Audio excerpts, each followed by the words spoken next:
महाराष्ट्राचा। नमस्कार, मी सुद्धा संध्या लाईव्ह मध्ये आपल्या सगळ्यांचं स्वागत। उरुळी कांचन मध्ये पुन्हा एकदा अंधश्रद्धेने डोकेवर काढले आहे। अवघ्या 5 दिवसात करणी जादू टोण्याची दुसरी घटना समोर आल्याने गावात भीती, संताप आणि संशयाचे वातावरण निर्माण झाले आहे। ही घटना घडली आहे उरुळी कांचन ग्रामपंचायत हद्दीतील आश्रम रोड परिसरात। मंगळवारी सकाळी गणेश हनुमंत कांचन यांच्या घरासमोर संशयास्पद साहित्य आढळून आलं। घराच्या दरवाजासमोर टाकलेल्या प्लास्टिक पिशवीत 2 काळ्या बाहुल्या, त्यातील एका बाहुलीला खिळे मारलेले तसेच अर्धवट चिरलेली 6 लिंबे आणि 3 लिंबांना खिळे मारलेले साहित्य आढळले।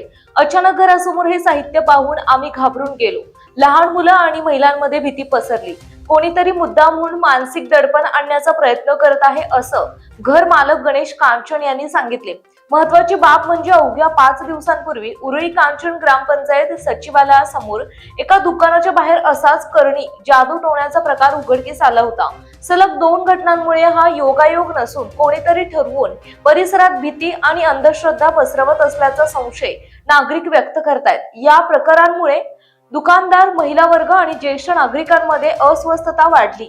नक्की हे प्रकार कोण आणि कशासाठी करत आहे, याबाबत गावात जोरदार चर्चा सुरू आहे। अंधश्रद्धा निर्मूलनासाठी शासन प्रयत्न करत असताना अशा घटनांमुळे समाजात अंधश्रद्धा आजही किती खोलवर रुजलेली आहे हे स्पष्ट होत आहे। विशेष म्हणजे या घटनेची माहिती अद्याप पोलिसांना देण्यात आलेली नाही। मात्र सलग घडणाऱ्या घटनांमुळे प्रशासनाने वेळीच दखल घ्यावी अशी मागणी नागरिकांकडून होत आहे। उरुळी कांचन मध्ये नेमकी काय सुरू आहे हा प्रश्न आता सर्वांनाच पडलाय। प्रतिनिधी नितीन करडे, उरुळी कांचन।